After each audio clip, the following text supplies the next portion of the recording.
Let's talk supply chain. So, welcome to the show, Marina, Jo Ann, and Katie. Thank you all for joining me because we're going to be chatting about the topic of free. We have all partnered and collaborated in a few ways. Katie and Jo Ann with my Woman in Supply Chain monthly meetup, and Marina with the Woman in Supply Chain forum. And collectively, we have all worked towards elevating women in business. So, this is going to be a bit of a different show for our Woman in Supply Chain series, but you are going to love it. But before we dive in, I'm going to ask you all to introduce yourselves. Tell us who you are and what you do. Marina, I'll start with you. So hello, but thank you for having me as always. I am the editor-in-chief of Food Logistics Supply and Demand Chain Executive. I'm also the co-founder of many of our awards, one of them being our Women in Supply Chain Award, and co-founder of the Women in Supply Chain Forum, which Sarah and Katie have been a part of in the past. So thank you for having me. Yay, so excited for you to be here. We've got a lot to talk about today. So Jo Ann, you're up next. Thank you. So my name is Jo Ann Dizy. I am the co-founder and CEO of Grow Together. And thank you so much for having me. I'm so excited for this. Yes, we've got a lot to talk about. All right, Katie, you're next. Thank you, Sarah. So I am the Senior Vice President of Industry Relations and Strategic Initiatives at Manifest. And I am also the founder of the MIT Women in Supply Chain Initiative. And we're going to get started talking about that because I want to get to know why you all do what you do and what exactly you have done to really elevate women in business and kind of what you've learned as well. So, Katie, let's start with you. Tell us about why you originally founded the Women in Supply Chain Initiative at MIT. And over the course of that program, what have you learned about women in supply chain? Yeah, absolutely. So I joined the MIT Center for Transportation and Logistics in 2014 and quickly realized something that I probably always knew, but hadn't really ever put my finger on it. And that is there aren't very many women sitting at the table when you're talking about supply chain. So in my role at MIT, I had the opportunity to meet with some of the top supply chains in the world, but repeatedly coming to the table at MIT, it was all guys. And so me being me, I started to kind of poke holes and ask some questions. And I found out that there were women in our master's degree program in supply chain at MIT. There were women that were entering the supply chain, but for some reason, they weren't growing in the supply chain. And so it really started out with just asking questions, speaking with senior leaders within supply chain. When I could find women who were in senior roles, I started asking them questions. And then the next step was I started doing a survey. And then in 2017, founded the MIT CTL Women in Supply Chain Initiative. And that initiative really was a two-pronged approach. The first was the approach of offering a full tuition fellowship for one woman to come to MIT. Nice. And that was in collaboration with the Awesome organization.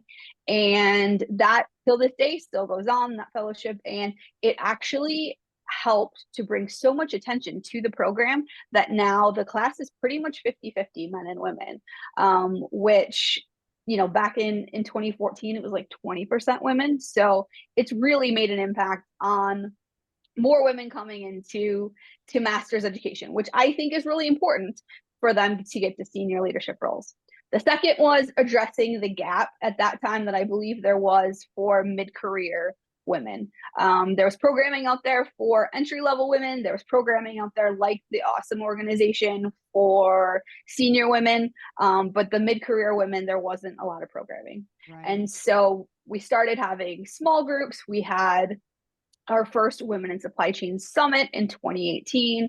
And it was really gaining a lot of momentum until 2020 and the pandemic, and now all of a sudden the magic of being able to get together and have these summits, it wasn't there anymore.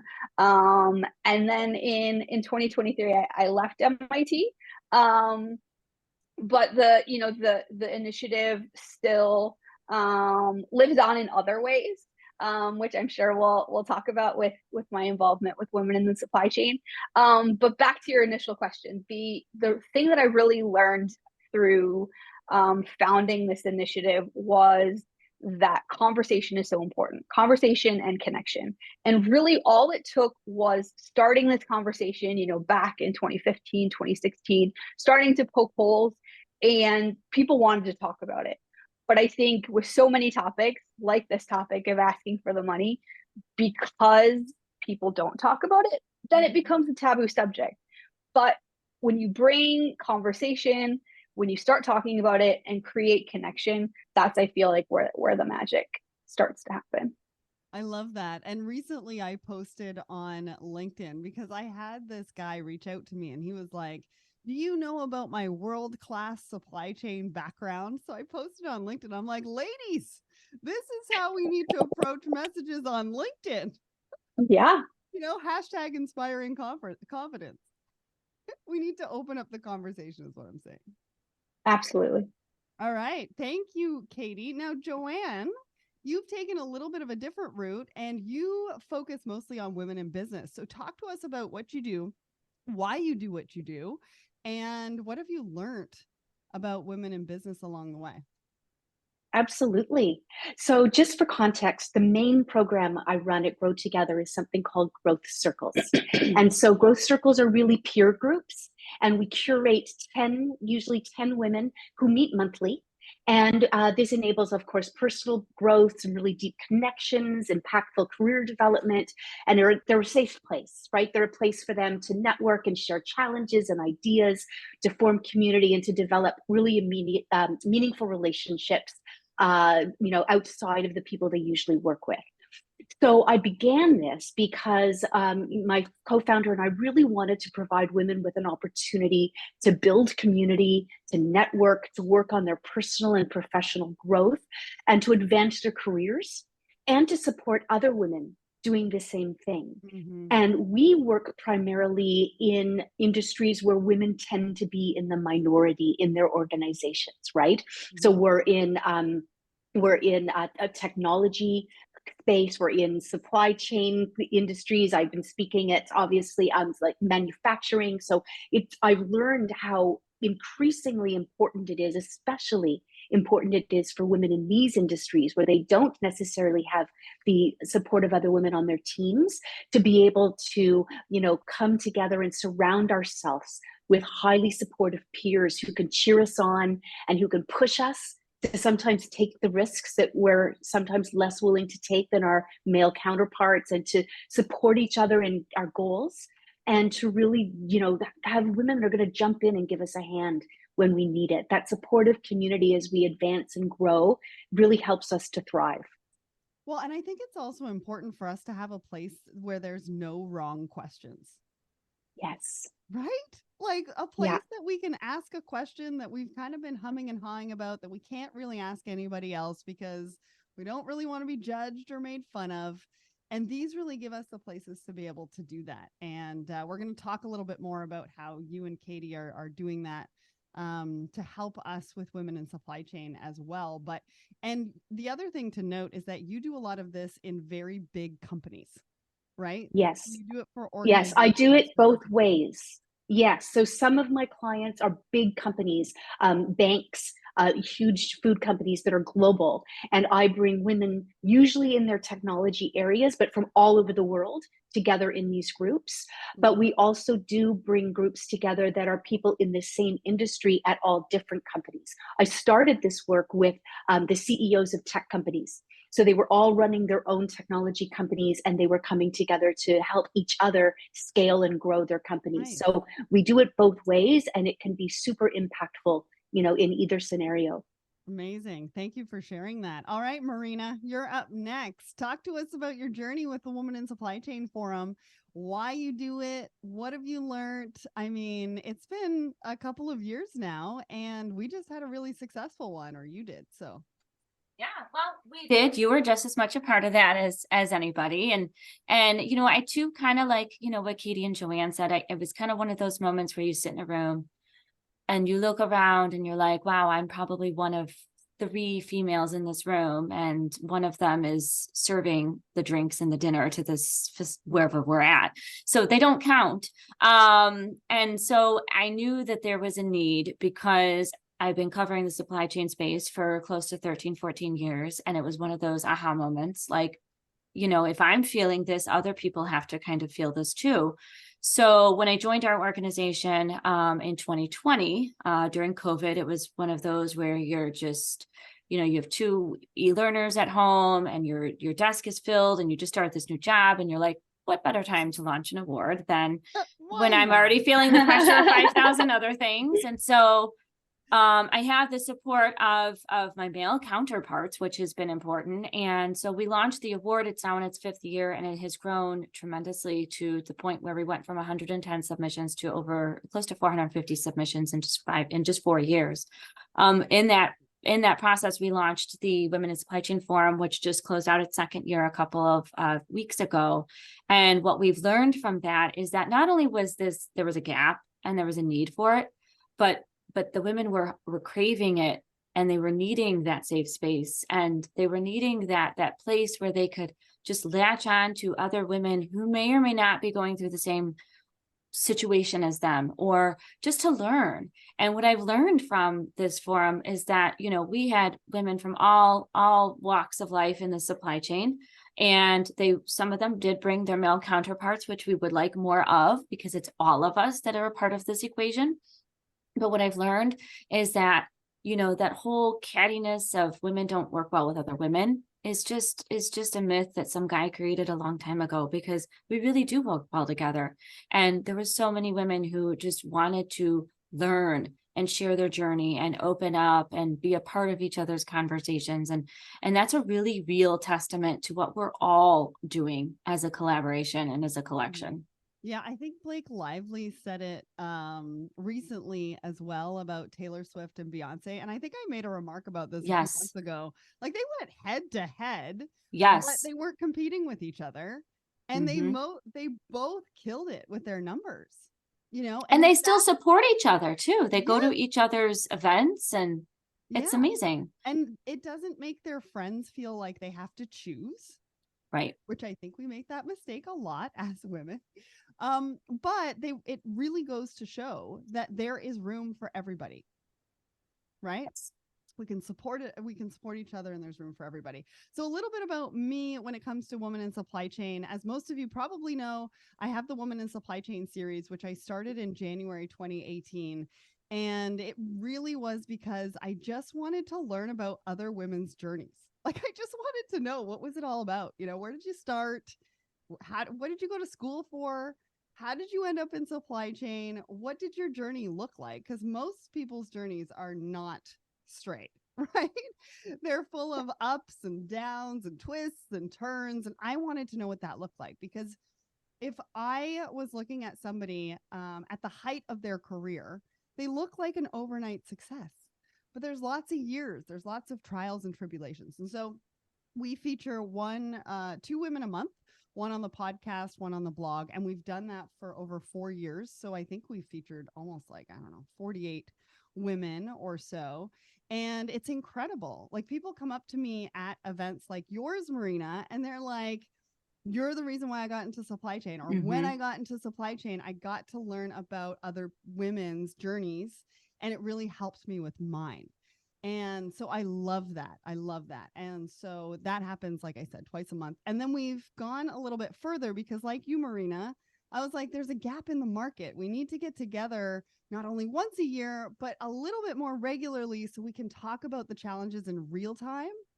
And so I started the Secret Society of Supply Chain, and we've just launched the Woman in Supply Chain virtual monthly meetup, which is hosted by Katie and Jo Ann. And it's really about what Jo Ann was talking about around the growth circles, and what Katie was talking about from the MIT initiatives is personal and professional development, and being that safe space, being able to ask those difficult questions, or even maybe questions that you're not sure you can ask anybody else. But together over 12 months and hopefully beyond, those cohorts are going to be able to make a big, big impact in the industry. And what I've learned is that we as women have trouble promoting ourselves. We have a bit of a lack of commitment sometimes when it comes to showing up for ourselves and sometimes showing up for others, right? Because I've learned from the series that some of the women we feature don't even promote themselves. And then their friends are like, well, if I would have known that you did that, I would have promoted you too. And so that's what I've learned along the way. So let's get into the conversation. Are we our own worst enemy? Let's talk about all the groups, associations, events, because one of the things that I talk about a lot is the need for more collaboration to make more impact. There's only so many women in business, women in supply chain, or maybe women fill in the blank with only so much time, energy, and money. So does it make sense for us to divide efforts or come together and collaborate? And I'm going to start with you, Marina, because you and I had a conversation 2 years ago, and I told you this was my biggest pet peeve when it came to women in supply chain, was that we are dividing efforts and dividing so many things. And you were like, okay, well, how do we do it together? And we've been figuring it out ever since. Yeah, and I agree. And I feel like the ones that are their own worst enemies, or even the enemies of what we're trying to achieve here, are those that feel that that's not important, that feel that they can go outside of what everybody else is trying to do and do their own thing. You know, we all have connections, we all have friends, we all have allies in the industry, we all know what we're talking about, we all know what we're doing. But that doesn't mean that we can't work together. That doesn't mean that we need to go off on our own and do things. I feel that the minute we came together and joined forces, things just kind of worked out even better than they ever would have had we gone on our own and done it without the collaboration of Sarah Barnes Humphrey and Let's Talk Supply Chain. Because I just feel like, you know, more heads in the pot are better than one. And honestly, when you join forces, I mean, the more people, the better. I mean, it's better in numbers. It's just better. We're better together. Yeah. And I feel like sometimes when we see things come up, initially it's like, oh, this is so great. And then we sit back and we're like, wait a second, I want to join this and I want to join this and I want to Right. be part of this. And then I'm like, well, I don't have enough time to do that. And so then we're starting to choose and we're making people choose. Katie, what do you think? So just basically to amplify everything that you've just said, we only have so much capacity, and by being able to put your focus into one space, it increases the effectiveness of that particular thing. That being said, though, I think that within one space there should be multiple options for people to get what they need, right? So the Women in Supply Chain Forum is a great place for you to go, fill your cup, network, but maybe not the best place for small private conversations. But that's where the Secret Society of Supply Chain, that's where that comes in with the women's group, because it fills that requirement or that need in your life. But had you both decided to create an event, and you know what I mean, like, Yeah. I feel like so much I get invitations to join this LinkedIn group or come have this conversation, and it's like, well, you're doing the exact same thing. And I think maybe that comes back to this culture of competition that's being created over the years. And just because you can go out and do something and get some attention, that doesn't necessarily mean that you're providing value, right? And I think sometimes we need to set that need for competition aside and realize, like you said, Marina, we are better together. And like I said in my talk at the forum, two stars can shine in the sky and they're going to provide twice as much light. It's not that one person needs to shine and the other person doesn't. So I think that just, it comes back to that sense of collaboration and not competition. Yeah. And I think the road is paved with good intention. I want to throw that out there. Yes. I don't think necessarily that, when we start doing these things and we don't collaborate and things like that, that there's not good intention behind it. I think there is good intention. I wonder if maybe sometimes there's lack of research in the fact that maybe we just don't know what is out there. And we're like, okay, it's just easier for me to throw it up there and see what happens, see what sticks to the wall. And I think we're going to go over some organizations and some groups a little bit later on in the conversation so that we can start promoting those and letting people know that there is women in trade, there is women in manufacturing, there is women in supply chain, Jo Ann, what do you think about this? Well, I couldn't agree more. I think that anyone that starts a new event or starts an association or programming, they're doing that because they really believe that they have a unique offering, right? And they want to be of service. They see a way to add value. But we're not doing a good enough job of doing the research to see A, if anyone else is doing the same thing, or B, if anyone has a similar demographic or audience that we want to reach out to so that we could collaborate and cross promote and support each other. Because we're not competing with each other with our values, our services and our value prop. We're competing with each other for people's time and attention and money. Right. And so if we can cross promote and take advantage of each other's programming to get our value in there, then we're going to be able to amplify everybody's programs and services. And a rising tide raises all boats. Right. So it just makes a lot of sense, but it takes research and time and effort and partnership and collaboration and reaching out and doing some uncomfortable things. Yeah. Well, and a lot of times when I have conversations, they're like, have we really moved this forward? And I'm like, yes, we have, because there's some stats out there that show that we have. But at the end of the day, have we moved it forward fast enough? And are we going to move it forward fast enough if we keep splitting people in different directions, which I don't think we are, right? And so the next part of this that I want to talk about is individuals, right? And our support of each other. So I was doing some research for this particular episode, and an August 2022 poll published by the Women Automotive Network to its 11,000 LinkedIn community had the question, do you feel that women support women enough? And it had over 230 votes. So these numbers are interesting because 46% of voters answered that women can do better, which means that they aren't doing enough to support other women. 40% of voters outrightly answered no, and 14% answered yes, insinuating that women support women enough. So if we're at 14%, we have some serious work to do. I mean, I shared this poll with you before the episode. What do you think about these stats? I kind of knew that they were most likely low, but the fact that we actually think this about ourselves and we're not doing anything about it is a little bit surprising to me. Marina? So I think this goes back to the vulnerability issue that lies within us being females, our makeup, and then just overall how we have operated in years past.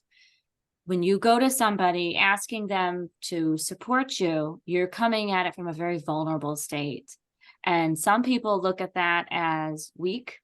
And some people look at that as maybe they think they're too good than they really are.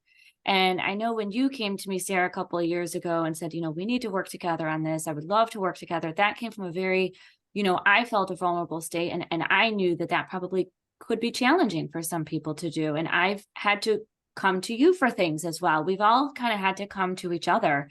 And I think, when it comes to women supporting women, you're putting your vulnerability out there. You're wearing your heart on your sleeve, literally, for yourself and for somebody else. And I think for a lot of women, it is getting better. We are seeing it, but it's still just a challenge. It's even a challenge when I talk to women, even at the forum, like, oh, you should nominate so-and-so.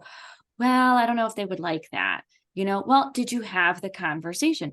No, I didn't have the conversation. So I think there's still a lot of that like intimidatedness that's going on that I don't know how we get past that, but we gotta wear our heart on our sleeves a little bit more with each other and be okay with that. Yeah. Yeah. And I go back to the LinkedIn post that I did saying that Yes. women need to ask more or say that, we've got more than we do.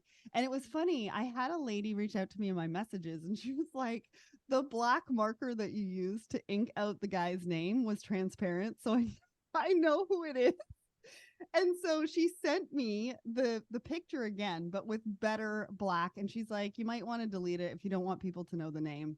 And so I went back to her. I was like, I was just trying to be respectful, but really, at the end of the day, it's a good thing for him. So I'm probably going to leave it, but I really appreciate you bringing it to my attention. And I said, should I delete it? And so I think she appreciated the back and forth. And I Yeah. appreciate the fact that she brought that to me. And not a lot of people would do that. And so I share that story because I think it's so important that we share the stories. And I think that's going to help change the narrative. Katie, you're nodding your head. What do you think? Yeah, I mean, I think it goes back to the conversations. I think that there's still this sentiment, whether it's true or not, that there's this group of women that think that I worked so hard and I sacrificed so much and this made me tough, getting to the top. Those other women, they should go through the same thing and that'll make them better. Maybe that was the sentiment 10 years ago, but I really don't think that narrative is true anymore. I feel like we've made a lot of progress, and I don't necessarily see that sentiment of women wanting, other women to punish. And I really think we need to stop talking about it and just support. Like, quit using this excuse and just support. Be out there, be vocal, like all of you are, and continue the conversation, because the more that we put the positive narrative out there, the less that these old narratives of women don't negotiate, women don't support other women will be out there, I think. Yeah. Jo Ann, what do you want to throw in here? Because you have so many conversations on a monthly basis. We're talking about communication. We're talking about conversations. I think that's one of the ways that we could potentially solve this, is coming together on a regular basis, right?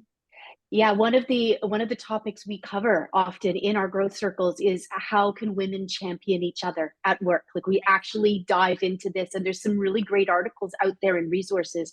I see in a lot of the big corporations I work with that because there's so few women already, and then there's even fewer women at the very top, it causes us to feel like we really have to compete with each other for those top positions, for advancement. And we need to reframe that narrative, and we begin looking at ways we can support other women as we're all climbing this ladder, just to ensure that there's more of us up there, right? Instead of fighting for a couple positions, let's create more positions for women. Let's see more women at the top. And so we talk about things like making sure other women's ideas are heard in meetings, and they're getting credit for their ideas.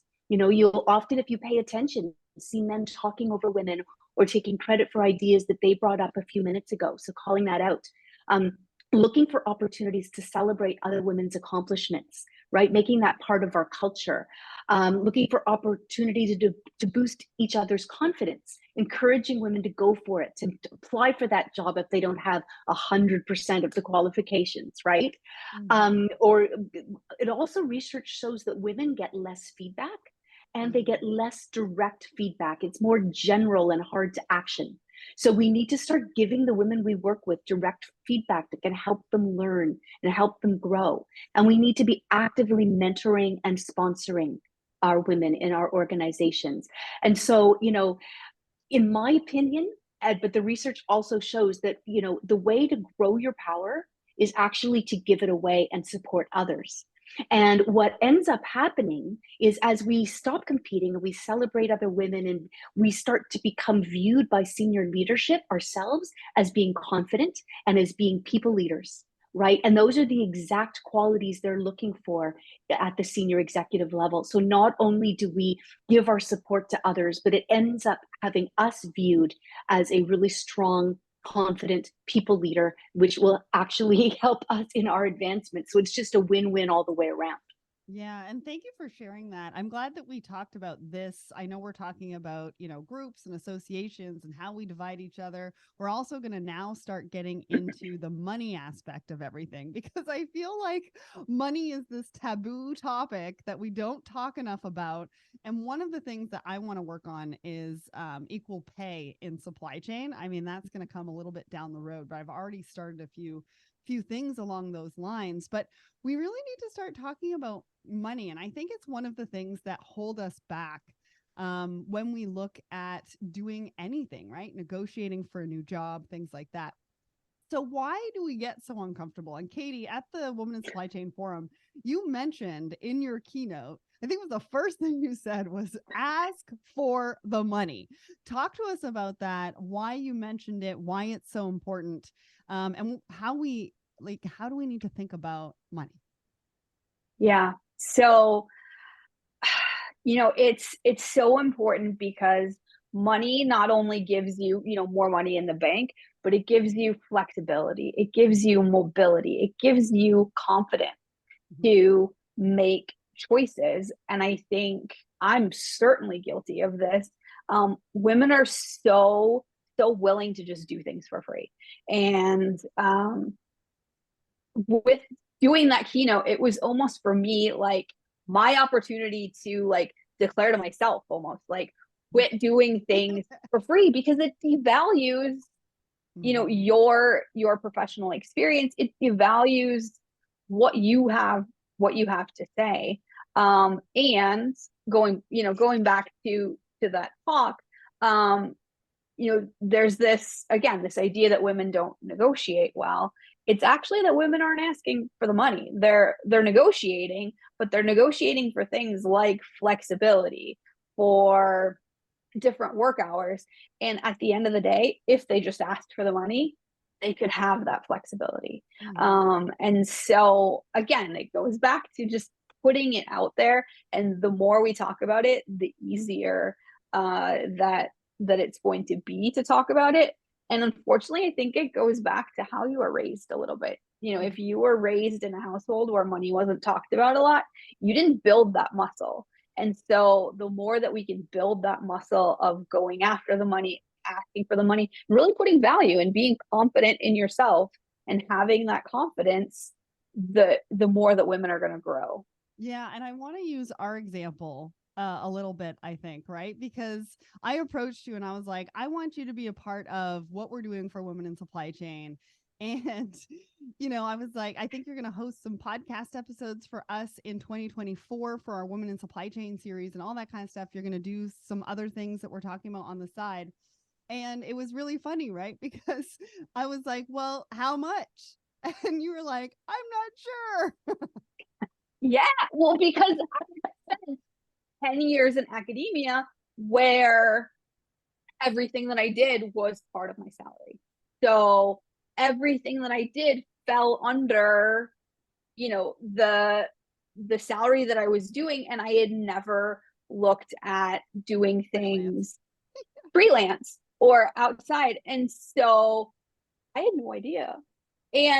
But that goes back to having the ability to be vulnerable and trusting in the person that that you're talking to, because I very well could have said like, oh well, let me get back to you, but I was like, I have no clue.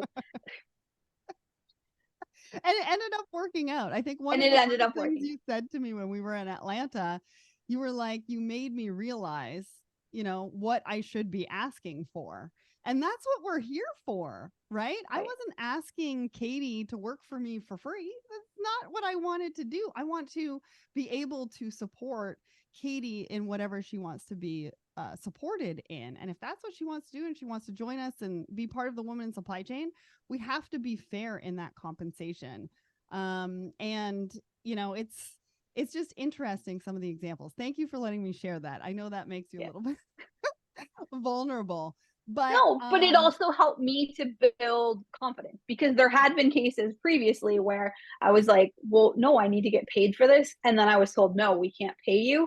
And so that well, I guess maybe what I have to say isn't that valuable. If they can't pay me, then probably it's not that valuable. So you gave me like that that confidence to be able to really stand firm. So Yeah, and it's you also do that another for each other. example. But it's also another example of, if somebody approaches me and says, I really want to be a part of your women in supply chain. The same thing with probably Marina, right? I want to Yeah. do something. I don't know what it is, but I want to do something. Then we come back and we're like, okay, well, what do you want to do? Here's the gaps. Here's where you can help us out. And I want to pay you. Right? Those are the conversations that we should be having. Absolutely. Yeah. So let's talk about why women do things for free. Let's share some examples and why do we expect this from each other? Jo Ann, I'm sure you talk about money in your groups all the time. I'm sure this is a something that comes up. Talk to us about how women talk about it. How do they think about it? Have you ever talked to them about why they do things for free? Yes. And I think that we believe that we're supporting each other by doing things for free for Good each other, intentions. right? Yep. We have good Yeah. intentions. We're also conversely afraid of being judged or criticized or being seen as not being nice or kind if we 100%. bring up the money and we charge, right? But what we end up doing is devaluing our own skills and our own contributions. I don't have a salary. I am completely self-employed. My intellectual, property and my skills in what I do are the only way that I make income. And so what I personally have learned to do is set aside a little bit of percentage of my time that I willingly donate for free. Whether it's helping a charity or, for instance, I teach once a year, I teach in the MBA class at Schulich, and I teach a diversity, inclusion, and belonging class. And I do it for free because it's my alma mater. I did my MBA there. And because I want these up and coming, MBA students to really understand the business side of diversity inclusion and why it's so important and how it makes business sense to be mindful of that. So I choose to do that. But what I never do is do any of my core work, my growth circle work. I never do any of that for free because it devalues my business. It's not fair to the clients that are paying good money for these programs.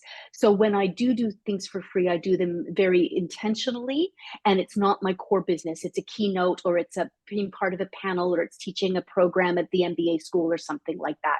So that's how I've balanced it personally. But I think we need to understand that men don't sit there and go, ooh, if I ask for an extra, to be paid for my time, I wonder if they'll think I'm not nice. And I have done that so many times. Can I tell you? I know. Throughout building my business, I have been the one sitting there and being like, I don't know. But I send the email anyways. I think that's the biggest difference, right? Is that I set it where I'm kind of uncomfortable and I send the email anyways and see what happens. Well, one of two things is, for us, we're either going to get the gig or we're not. Right. And I've started to become really comfortable that if I don't get the gig because they're not going to pay me, then I just have that time to find another paying opportunity. Like I choose not to take it personally. They ask me to do it. So there's no reason to take it personally. They just either have a budget for it or they don't. Yeah. And if they don't have a budget for it, then I'm not the right person. Well, and you bring up a really, really good point too. There's a difference between nonprofit, charitable, volunteer work and doing things for free for profit. Right. Right. Somebody's getting paid. And if you're not part of that, what we're doing is we're actually not only devaluing ourselves, which Katie mentioned earlier, we're devaluing it for everybody around us and everybody who's coming up behind us that wants to get paid. And so I mentioned that it's good intentions, but I think we actually do more harm than good when we do that, because again, we are ruining it and we're setting expectations. Marina, what do you think? So I think to kind of piggyback on that, the guilt factor plays a lot into that. If we say no to things because we're not going to get paid or we don't feel it's the right opportunity, we still harbor that guilt. And that's something I don't think men may share in that. I think they just are like, no, sorry, and then they move on and they've completely forgotten it. It sits with us for a little bit. I spent most of, my early career saying yes to everything, to build my name, to build my personal brand, to build what I was trying to do. And then, last year it kind of caught up to me. I was kind of like a little burnt out, like, okay, now I need to kind of regroup. I don't need to do all that anymore. I'm building something and I have people helping me, and I don't need to put myself out there 24/7 all the time. But then I did feel guilty about it. And I don't know why. And it was like the weirdest thing, because I'm allowed to say no to things, So I think we kind of harbor a little bit of that emotional attachment to things that maybe others do not. But I think the devaluing thing is a very important aspect. We need to kind of change that conversation to turn it around, because at the end of the day, we are all worth something. We all are worth our time. Our time is worth it. Our knowledge and insight is worth it. And who we can bring to the table with us is totally worth it. And I think that is something we need to continue to remind ourselves when opportunities like this either come or go, and when we're putting ourselves out there, because we are our best advocates, but we're not doing ourselves any advocacy good if we're hiding behind it too. Yeah. So yeah. And some of the free opportunities, right? There's in kind. So, and we're not saying not to do any of them, but we're also saying that you have to realize that when you are doing something with a for-profit, they are making money. So you should be making part of that money. yes. So there's in kind, there's bartering. I think there's skill swap, there's exposure. But even when there's exposure, I mean, you can still get your travel expenses covered. Like, think about it. If you're working for free and having to pay out of pocket, like, let's not do that, because we want to elevate it for everybody. There's also free memberships, right? One example I'll share with you is I was recently negotiating a contract with somebody, and they were like, well, do you feel that you got paid fairly for the amount of work that you did? And I said, well, considering I gave you a 50% discount, I need to get back to close to that 100%. And they were like, well, okay. And then I asked them, I said, well, do you think that you paid me enough for the amount of work that I did? And then they were like, well, you know what? We're going to be able to charge more next year. And you should be able to take part in that and get paid more. And I was like, yes, this is a great conversation and this is how it should go. But it's also about understanding what questions to be asking as well, to really figure out what it is that they can pay for. Because a lot of times people will be like, no, don't have any budget for that. And then you can determine for yourself whether the exposure is worth it, or maybe negotiate for travel expenses, things like that. So what are some of the consequences of doing for-profit things for free? What do you think? Katie, I'll start with you.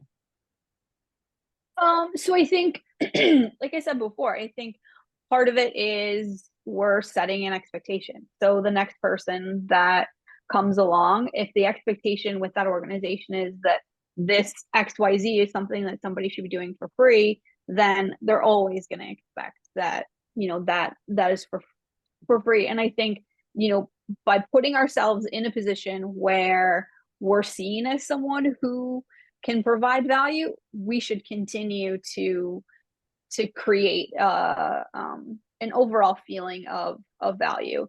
And that, I think, will contribute to the pay gap, the being able to ask for equal pay for equal work, because I guarantee that men aren't feeling guilty for pushing back. And the fact that we feel guilty,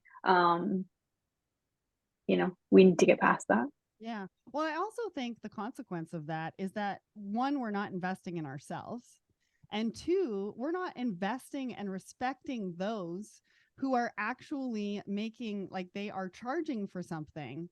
But if they are hiring somebody, we're actually spreading the wealth. We are actually supporting people Right.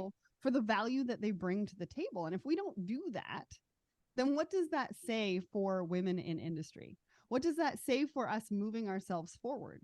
That's going to just drag it on so much longer when we could do it so much faster. Jo Ann, do you have anything to add here? I would just, because a lot of your audience, I think, they're not necessarily out there, selling their services as freelancers, but they're in a salaried position. Mm-hmm. almost always get into negotiation as one of the conversations we do in growth circles. And I just want to assure everyone that especially when they're getting hired for a new job, I can't tell you how many of the women I've spoken to in my growth circles have said they never even negotiated salary. They just took the first offer. Wow. And I want to assure you that HR professionals that are doing this and giving these job offers, they expect negotiation. They do not take it personally. They do not think less of you. In fact, if you just sign the first offer, that they're kind of going, that would, maybe they're questioning the judgment there, right? So I want to just encourage people to negotiate, to ask for more money and or more vacation and or more flexibility, whatever is really important to you. I would not encourage you to negotiate every single point in the employment agreement. You pick a few that are really, really important to you and go in, show your confidence, show that you're professional, show that you've done your research and you know what the job is worth and that you know what you're worth. And let's reframe that people will think we're not nice enough or we're too pushy. These are HR professionals. They expect this to be a give and take. I can assure you that the men that they're giving offers to are not just signing them back without comments. So I would offer that up as well. That's so great. And I think the other part of it is asking for personal development dollars too. Yes. So that you can go to and attend conferences like the Women in Supply Chain Forum or do the things that you want to do for your own personal development. Maybe that is speaking. I mean, we've got the blended pledge where we give away grants to help with the travel expenses, but maybe some of that personal development budget, if speaking is something that you want to do, event organizers, and Marina can attest to this, they're always looking for diverse voices to come out and share their knowledge and their perspective. And it makes such an impact on the industry. And so I highly encourage, if you are going to negotiate, to really include something like that, because that's really going to help move things forward. Marina, did you want to jump in there? I just wanted to say that it doesn't hurt or cost any money to ask the questions you need to ask. It doesn't hurt to say, hey, what if we did this? What if we did that? Can I do this? I mean, if they say no, they say no. And I know this is something we talked about at the forum. No doesn't stop at no. You got to know it's not over. It's just no for that particular situation at that particular moment. And I'm just a firm believer that if it's still not working in your favor and you still in your gut and in your heart, you're not there, then it is not the right opportunity for you. You need to move forward. And that's something we talk about the forum a lot, because a lot of these women come in and they're in tricky situations and they're like, I just keep getting no. Well, it's no for that. But what if you look outside of your little bubble and try something new that could give you that yes that you need to kind of elevate yourself and move along the path and the journey that you're looking to do. So I guess the takeaway for that is, don't stop at no and just keep going. Yeah, I want to add some things to that, because sort of my next question is, what can we do? And I was doing a course with Lainey Molnar, her Soul Sister Academy. And one of the things that she says, we as women need a seat at the table, and money can help us do that. Money in the right hands is changing the world. And a seat at the table means that we can come at it through love, not desperation or anything like that. So I wanted to share that. I also wanted to share that you can do things for free to support other women. You can comment, you can share a social post, you can react. And I think reaching out to those doing the heavy lifting, how can I help? Right? They might even offer you payment. Pay full price for your friends' products or services and challenge each other, right? Remind people when they do something for free, or they offer free membership, or they offer things for free in a for-profit world, be the reminder about who it does hurt and how we're trying to lift this and move this boulder forward, and how we need to do that together. Does anybody else have anything that you want to add onto, what can we do to really move everything forward? I mean, you kind of touched on it with the likes and the support on LinkedIn. I know that it's free. It costs maybe 2 seconds of your time. And and at the end of the day, you did a good deed because you supported somebody else who kind of was in a vulnerable state and putting themselves out there, and you just proved that what they did is working and is good and fine. And it doesn't hurt to support anybody at any point in time. I mean, our Women in Supply Chain Award, it's a free submission. All we're asking for you is your time, whether you're nominating yourself or somebody else. And I'm constantly telling people, if you don't think that somebody is going to nominate you, then you need to put yourself out there. Yeah. Again, it's free. It costs zero money, just like it costs no money to say hi to somebody on the street or hold a door open for somebody or just be kind in general. And, there's free moments in time. I just finished rereading the book, 5 People We Meet in Heaven. And I put about it on LinkedIn, and my daughter was reading it in school, and I was like, I have to read this. And it just really shows you that connection that you have with people that you don't know that you're even impacting. Right. But again, it's all free. It's Okay. just, how you react and how you support other people. And the one thing I will add to build on that is when you do have a seat at the table, look around and make sure that there are others around the table as well. Just as a small example, when I'm asked to speak at an event, I will first look to see who all the other speakers are. And I won't speak at an event if it's all white men speaking, right? And me. So I've actually turned down events if there weren't people of color and other women represented in a meaningful way, because often these organizers aren't even realizing it. They haven't consciously set up a panel of all white men, but when you point it out to them, they'll be like, oh, wow. And sometimes I've seen them make changes.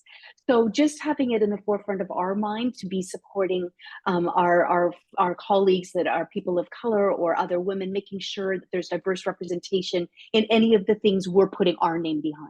Yeah, and allies can do that too, right? That's really important for allies to really help us with that in saying, nope, not going to participate until I see more diversity. Sorry, Katie, did you have something to add? Oh, no, I was just going to say, to build on that, not being afraid to recommend someone who maybe hasn't gotten that seat at the table before. It's really important. I think so often, especially when I was at MIT, people would come to me and say, do you know someone in the sustainability space? And instead of recommending the person who's getting all the exposure, maybe recommend someone who needs that first chance to get up because they have so much potential.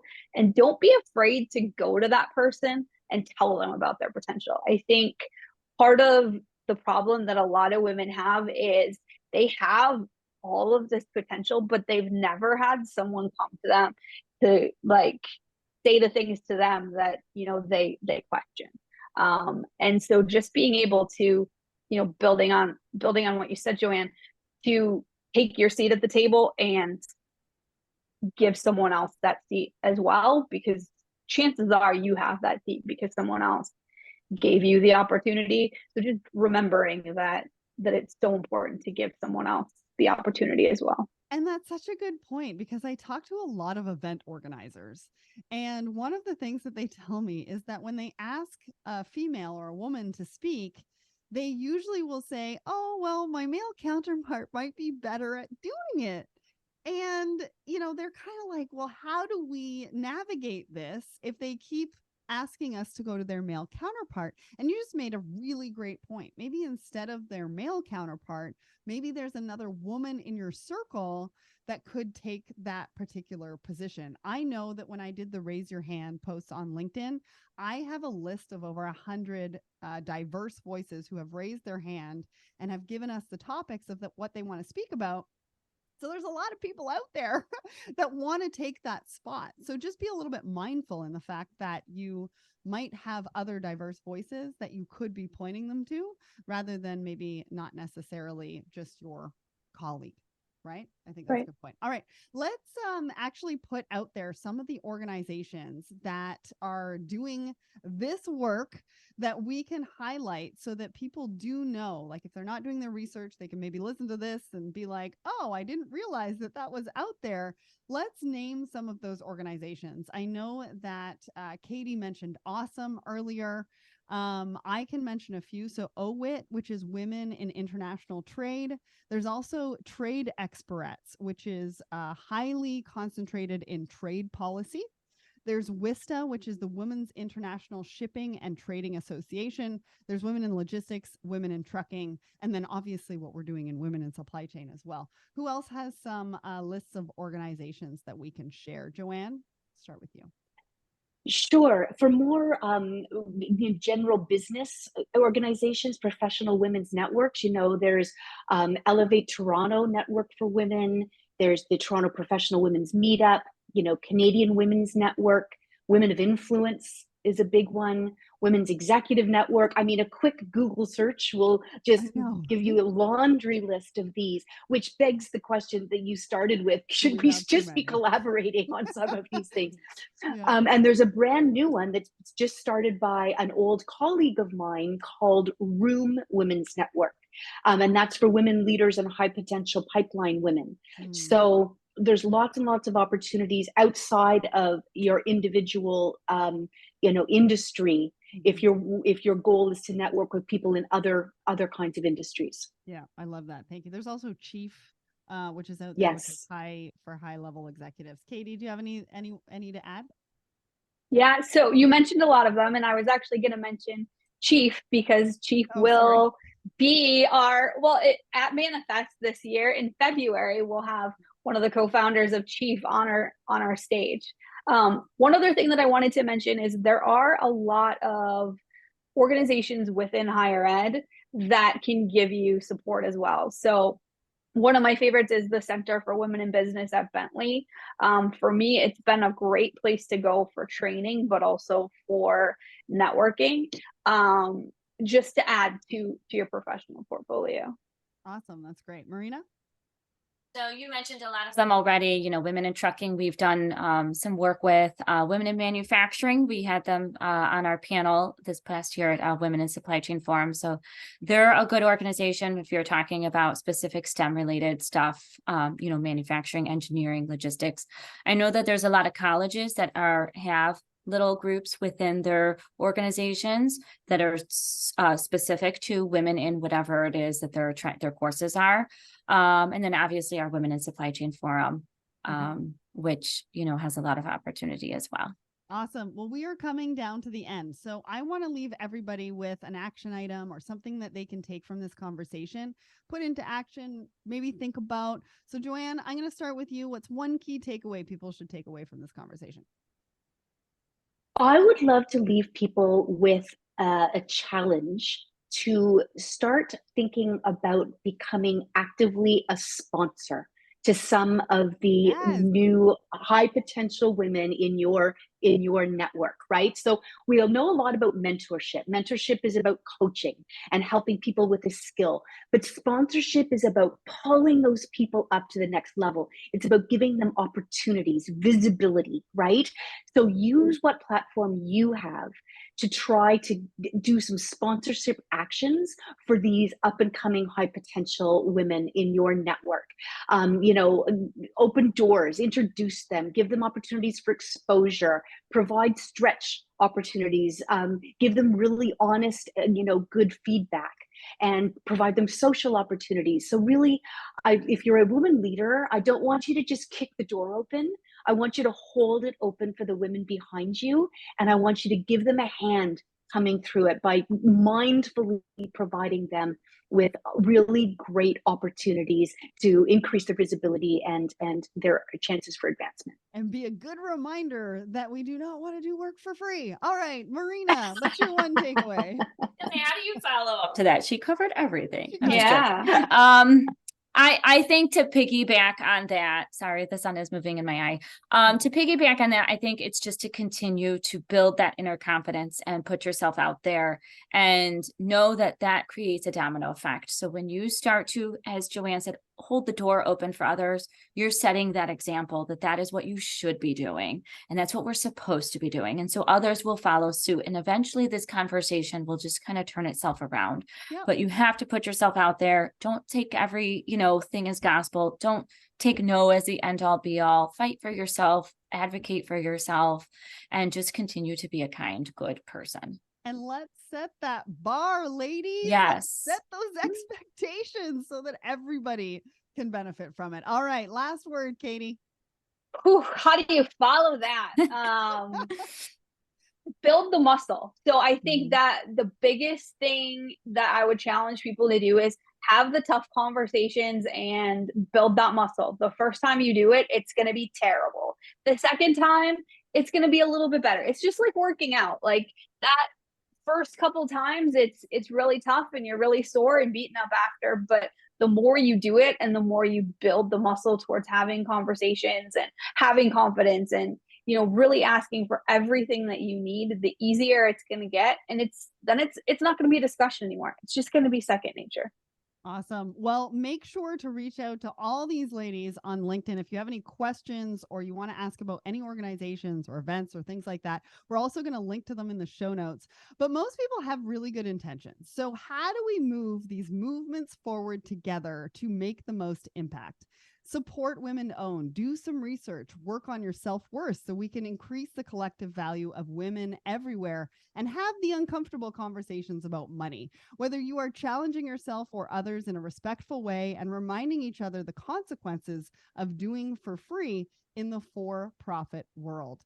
Thank you so much, Katie, Jo Ann, and Marina for joining me on the show today to discuss Show Me the Money, why women need to stop working for free. Thank you all, ladies. Thank you. Thank you.